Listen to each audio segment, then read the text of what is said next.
that ends another short attention span DJ feeder here on Ochelli.com. But the Ochelli Effect is up next. And of course, at 10 p.m. will be Aaron Franz, The Age of Transitions, 11 p.m. all times Eastern. Of course, Uncle, the broadcast. But stick around because the Ochelli Effect is up, and my special guest is the guy that I just can't help calling Bear. That is his nickname anyway. Love to have him with me, and we're going to discuss something interesting, but first we got to get the show started, don't we? So here we go. The year delay transition. Suck. And now you're going to have to sit through my show intro. It's about 45 seconds. Hold on. All right.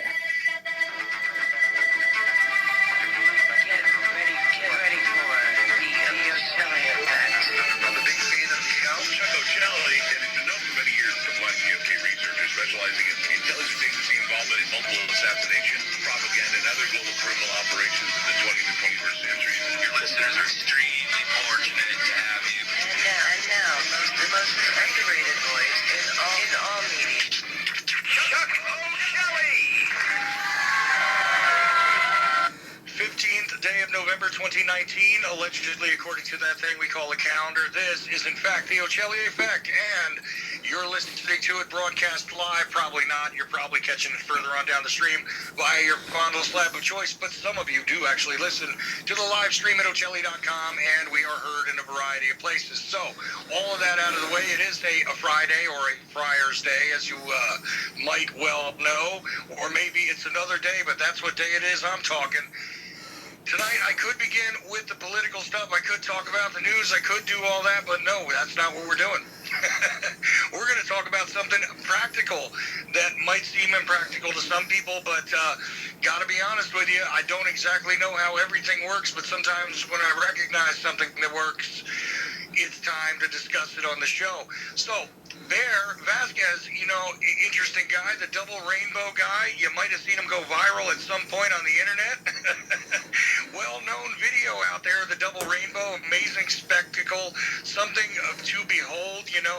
Even those of us that are almost blind, we might actually see that that was something revolutionary in the sky. But anyway, he has done something with the double rainbow strain of cannabis, and also I have experience now with something that he created for himself. But you know what? You guys haven't heard this story on my show. If you listen to Aaron Franz's show, you've already heard it. But got to tell you, this is going to have a different twist tonight. And yes, this is the show I meant to do last Friday, but unfortunately wound up only talking about it a little bit on Aaron's show as his producer because there were technical issues. Anyway, finally, thankfully, Bear, how you doing, man? Pretty good, Chuck. Thanks for having me. This is so cool. You know, it's a funny thing. I got to tell a little bit of a story, and then I want to turn it over to you. Sure. To just, you know, fill in the gaps, if you Yeah. will. But here's the thing. We were listening to, and I was producing Aaron's show, and it's kind of a well-known thing if you listen to this network that I'm a guy who suffers from a variety of ailments, and one of the things is chronic pain. You know, at one point I was addicted to the opioids, you know, and they were given to me by a doctor, and they were masking the pain, but they were also kind of destroying me. And the thing was, it was anything to avoid the constant pain, to be honest with you. And I couldn't find. I had people who said, look, I've got natural things that I can help you with. And I said, great, let's go. I didn't care if it was chewing on tree bark. I didn't care if it was staring at the sky for 3 hours a day. I didn't care what it was. I needed the pain to stop, because pain will make your life unlivable. So the thing is that people had given me all sorts of solutions, and yes, indeed, I tried using cannabis for my pain.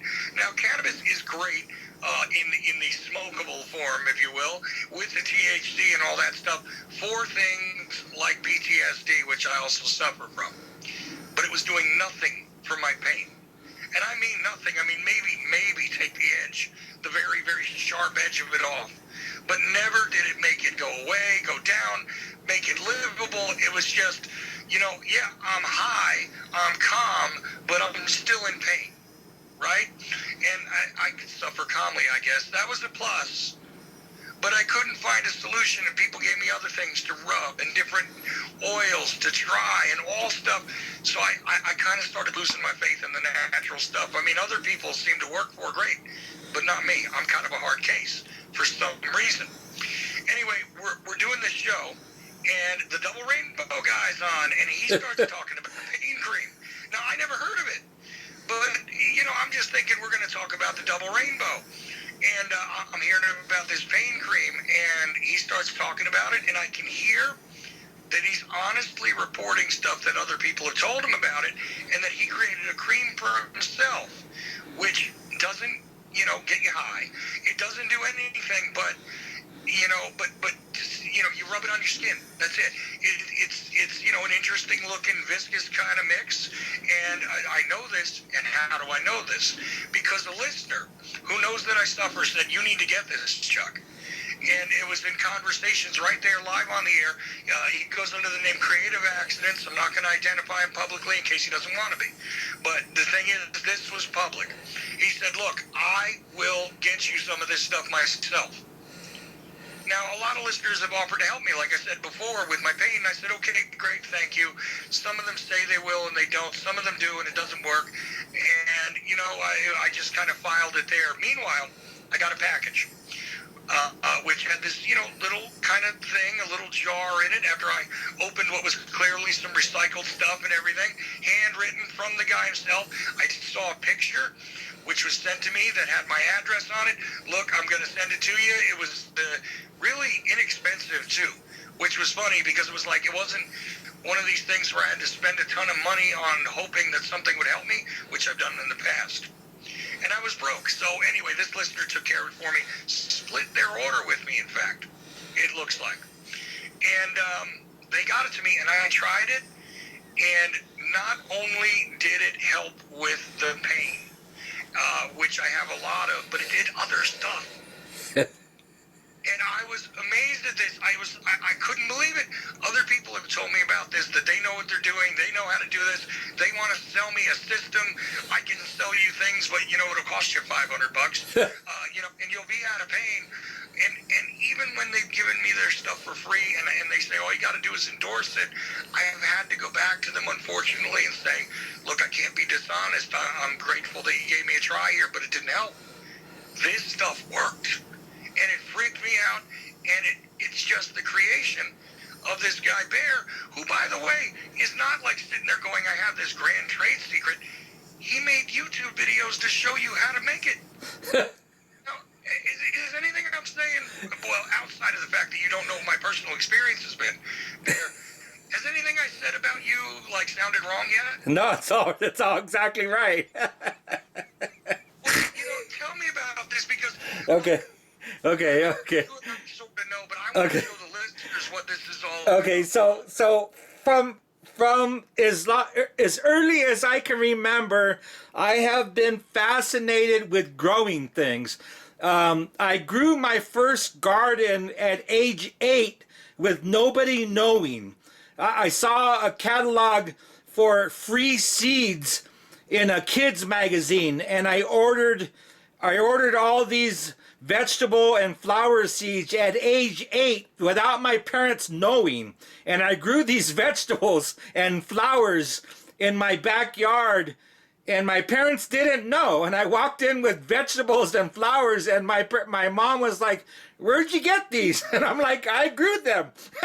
And they're like, shut up, you know, shut up, kid, where'd you get these? And I had to go show them, you know. and when I was 13, I saw my dad's friends smoking pot. And in those days, all pot had seeds. And I'm like, I know what those are.